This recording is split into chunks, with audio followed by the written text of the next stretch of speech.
ओम नमो भगवते वासुदेवाय। महाभारत की कथाओं में प्रसंग है पांडवों को राज्य देने के संबंध में कौरवों का विचार और निर्णय। वैशंपायन जी कहते हैं, जन्मेजय, सभी राजाओं को अपने गुप्तचरों से शीघ्र ही मालूम हो गया कि द्रौपदी का विवाह पांडवों के साथ हुआ है। लक्ष्य वेध करने वाले और कोई नहीं, स्वयं वीरवर अर्जुन थे। उनका साथी जिसने शल्य को पटक दिया था और पेड़ उखाड़कर बड़े बड़े राजाओं के छक्के छुड़ा दिए थे, भीमसेन था।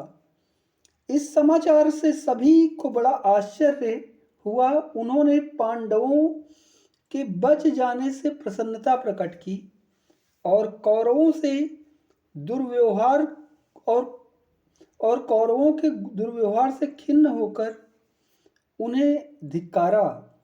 दुर्योधन को यह समाचार सुनकर बड़ा दुख हुआ। वह अपने साथी अश्वत्थामा, शकुनी, कर्ण आदि के साथ द्रुपद की राजधानी से हस्तिनापुर के लिए लौट पड़ा। दुशासन ने दुर्योधन से धीमे स्वर में से कहा, भाई जी, अब मैं ऐसा समझ रहा हूं कि भाग्य ही बलवान है, प्रयत्न से कुछ नहीं होता, तभी तो पांडव अब तक जी रहे हैं। उस समय सभी कौरव दीन और निराश हो रहे थे। उनके हस्तिनापुर पहुंचने पर वहां का सब समाचार सुनकर विदुर जी को बड़ी प्रसन्नता हुई। वे उसी समय धृतराष्ट्र के पास जाकर बोले, महाराज, धन्य है, कुरुवंशियों की अभिवृद्धि हो रही है। धृतराष्ट्र भी प्रसन्न होकर कहने लगे कि बड़े आनंद की बात है, बड़े आनंद की बात है। धृतराष्ट्र ने ऐसा समझ लिया था कि द्रौपदी मेरे पुत्र दुर्योधन को मिल गई, इसलिए उन्होंने तरह तरह के गहने भेजने की आज्ञा देते हुए कहा कि वर वधू को मेरे पास लाओ। विदुर ने बतलाया कि द्रौपदी का विवाह पांडवों के साथ हुआ और वे बड़े आनंद से द्रुपद की राजधानी में निवास कर रहे हैं। धृतराष्ट्र ने कहा, विदुर, पांडवों को तो मैं अपने पुत्रों से भी बढ़कर प्यार करता हूं। उनके जीवन से, विवाह से और द्रुपद जैसा संबंधी प्राप्त होने से मैं और भी प्रसन्न हुआ हूं। द्रुपद के आश्रय से वे बहुत ही शीघ्र अपनी उन्नति कर लेंगे। विदुर ने कहा, मैं चाहता हूं कि जन्म भर आपकी बुद्धि ऐसी ही बनी रहे। जब विदुर वहां से चले गए तब दुर्योधन और कर्ण ने धृतराष्ट्र के पास आकर कहा कि महाराज, विदुर के सामने हम लोग आपसे कुछ नहीं कह सकते। आप उनके सामने शत्रुओं की बढ़ती को अपनी बढ़ती मानकर हर्ष प्रकट कर रहे हैं। हमें तो रात दिन शत्रुओं के बल के नाश की धुन में लगे रहना चाहिए। हमें तो अभी से कोई ऐसा उपाय करना चाहिए जिससे वे आगे चलकर हमारी राज्य संपत्ति को हथिया न सके। धृतराष्ट्र बोले, बेटा, यही तो मैं भी कहता हूं, परंतु विदुर के सामने वाणी से तो क्या, चेहरे से भी मेरा यह भाव प्रकट नहीं होना चाहिए। कहीं वह मेरे भाव को भाव न लें, इसलिए मैं उनके सामने पांडवों के गुणों का बखान करता हूं। तुम दोनों इस समय जो करना उचित समझते हो वह बतलाओ। दुर्योधन ने कहा, पिताजी, मेरा तो ऐसा विचार है कि कुछ विश्वासी गुप्तचर एवं चतुर ब्राह्मणों को भेजकर कुंती और माद्री के पुत्रों में मनमुटाव उत्पन्न करा दिया जाए, अथवा राजा द्रुपद उनके पुत्र और मंत्रियों को लोभ के फंदे में फंसाकर वश में कर लेना चाहिए और उनके द्वारा उनको वहां से निकलवा देना चाहिए। या उपाय भी कर सकते हैं कि द्रौपदी उन्हें छोड़ दे। यदि किसी तरह धोखा देकर भीमसेन को मारा जा सके तब तो सारा काम ही बन जाए। भीमसेन के बिना अर्जुन तो हमारे कर्ण का चौथाई भी नहीं है। यदि ये उपाय आपको न जचे तो कर्ण को उनके पास भेज दीजिए। जब वे लोग कर्ण के साथ यहाँ आ जाएंगे तो पहले की तरह कोई न कोई उपाय किया जाएगा और इस बार वे नहीं बच सकेंगे। द्रुपद का पूरा विश्वास और सहानुभूति प्राप्त करने के पहले ही उन्हें मार डालना चाहिए। मेरी तो यही सलाह है। कर्ण, इस संबंध में तुम्हारी क्या राय है? कर्ण ने कहा, दुर्योधन, मैं तो तुम्हारी राय पसंद नहीं करता। तुम्हारे बतलाए हुए उपायों से पांडवों का वश में होना संभव नहीं दिखता। वे आपस में इतना प्रेम करते हैं कि मनमुटाव का कोई ढंग नहीं दिखता। सबका प्रेम एक ही स्त्री में है और वह विवाह के द्वारा प्राप्त है। इससे उनकी घनिष्ठता और भी सिद्ध होती है। राजा द्रुपद भी एक श्रेष्ठ पुरुष हैं। वह धन का लोभी नहीं। तुम सारा राज्य देकर भी उसे पांडवों के विपक्ष में नहीं कर सकते। जब तक श्री कृष्ण यादवों की सेना लेकर पांडवों को राज्य दिलवाने के लिए राजा द्रुपद के यहाँ नहीं पहुँचते, तभी तक तुम अपना पराक्रम प्रकट कर लो। बात यह है कि श्री कृष्ण पांडवों के लिए अपार संपत्ति, सारे भोग और राज्य का भी त्याग करने में नहीं हिचकेंगे। इसलिए मेरी सम्मति तो यह है कि हम एक बहुत बड़ी सेना लेकर अभी चढ़ाई कर दें और द्रुपद को हराकर पांडवों को पराक्रम से ही मार डालें, क्योंकि पांडव साम, दान और भेद नीति से वश में नहीं किए जा सकते।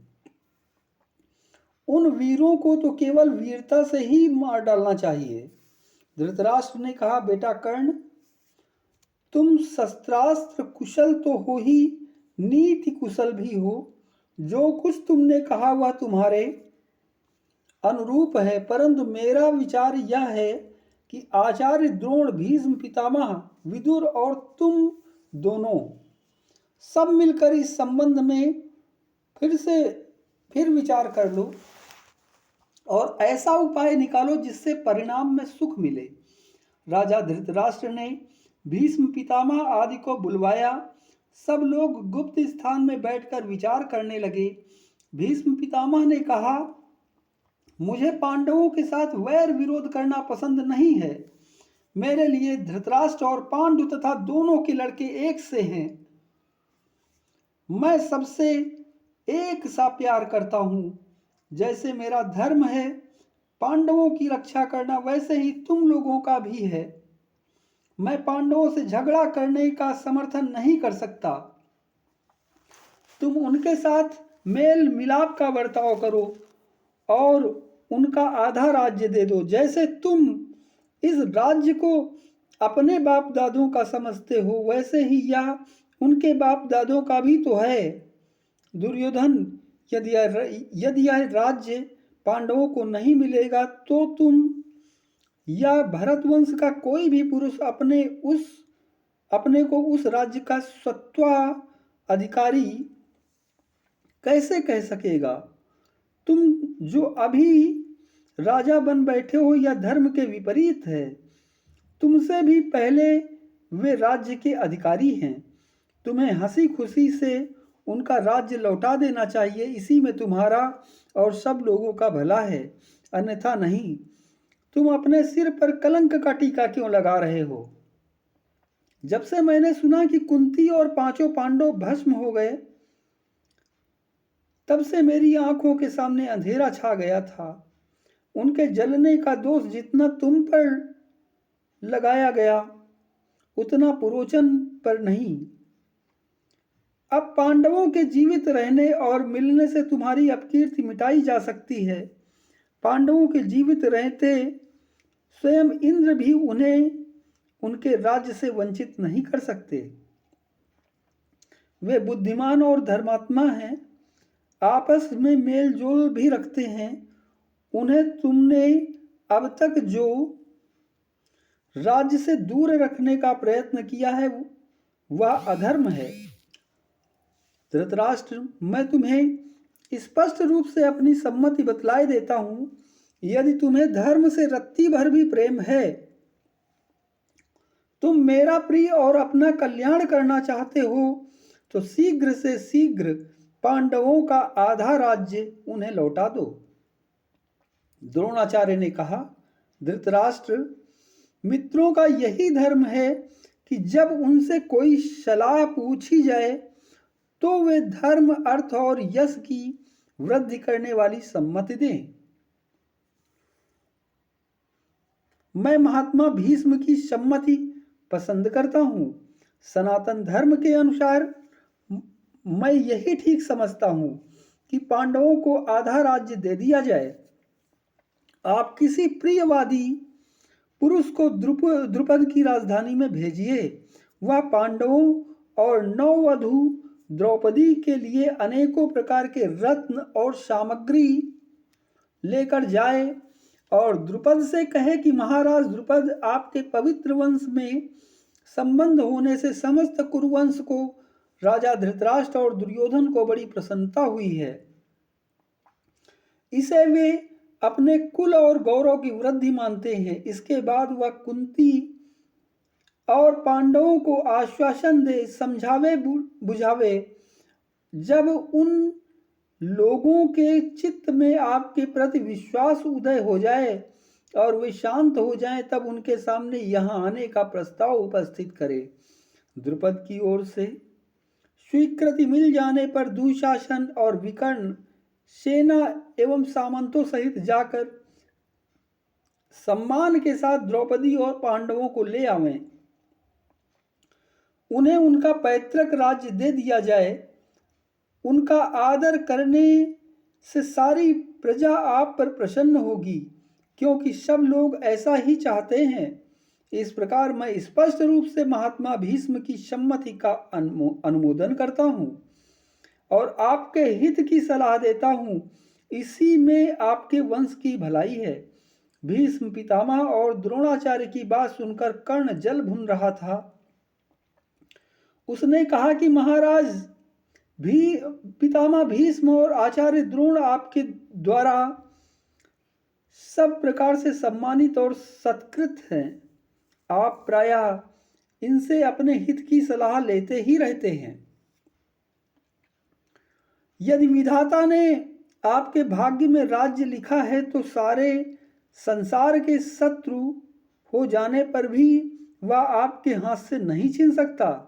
यदि कोई अपने हृदय के भाव को छिपाकर बुरे इरादे से अमंगल को मंगल बतावे तो समझदार पुरुष को उसका कहा नहीं मानना चाहिए।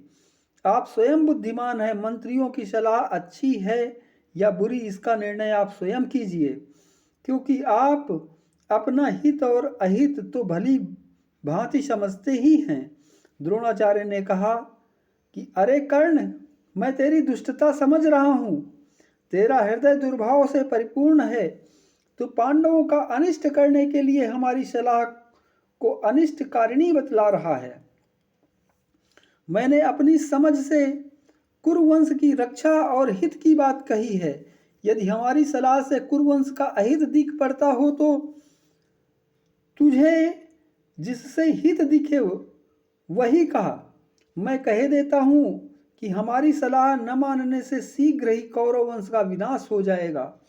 विदुर ने कहा, महाराज, हितैषी बंधु बांधवों का यह कर्तव्य है कि वे निसंकोच आपके हित की बात कह दें, परंतु आप किसी की बात सुनना तो नहीं चाहते।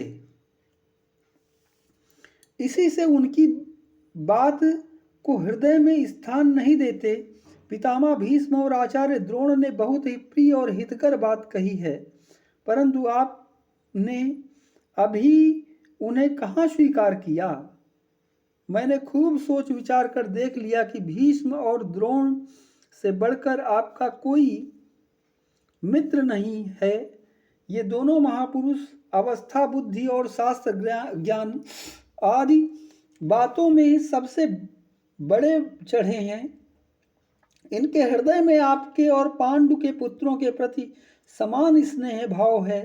बाएं हाथ से भी बाण चलाने वाले अर्जुन को और तो क्या, स्वयं इंद्र भी युद्ध में नहीं जीत सकता। महाबाहु भीम, जिसकी भुजाओं में 10,000 हाथियों का बल है, उसको देवता लोग भी युद्ध में कैसे जीत सकते हैं। रणबांकुरे, नकुल, सहदेव अथवा धैर्य, दया, क्षमा, सत्य और पराक्रम के मूर्तिमान विग्रह धर्मराज युधिष्ठिर को ही युद्ध के द्वारा किस प्रकार हराया जा सकता है। आपको समझ लेना चाहिए कि पांडवों के पक्ष में स्वयं श्री बलराम जी और सात्यकी हैं। भगवान श्री कृष्ण उनके सलाहकार हैं। बलवान एवं असंख्य यदुवंशी उनके लिए प्राणों की बाजी लगाने को तैयार हैं। यदि युद्ध हुआ तो पांडवों की विजय निश्चित है। यदि मान भी लें कि आपका पक्ष निर्बल नहीं है, फिर भी जो काम मेल जोल से निकल सकता है उसे झगड़ा बखेड़ा खड़ा करके संदेहास्पद बना देना कहाँ की बुद्धिमानी है। जब से प्रजा को यह बात मालूम हुई है कि पांडव जीवित हैं, तब से सभी नागरिक अनागरिक उनके दर्शन के लिए उत्सुक हो रहे हैं। इस समय पांडवों के विरुद्ध कोई काम करने से राज्य विप्लव हो जाएगा। आप पहले अपनी प्रजा को प्रसन्न कीजिए। दुर्योधन, कर्ण और शकुनि आदि अधर्मी और दुष्ट हैं। इनकी समझ अभी तक कच्ची है। इनकी बात मत मानिए।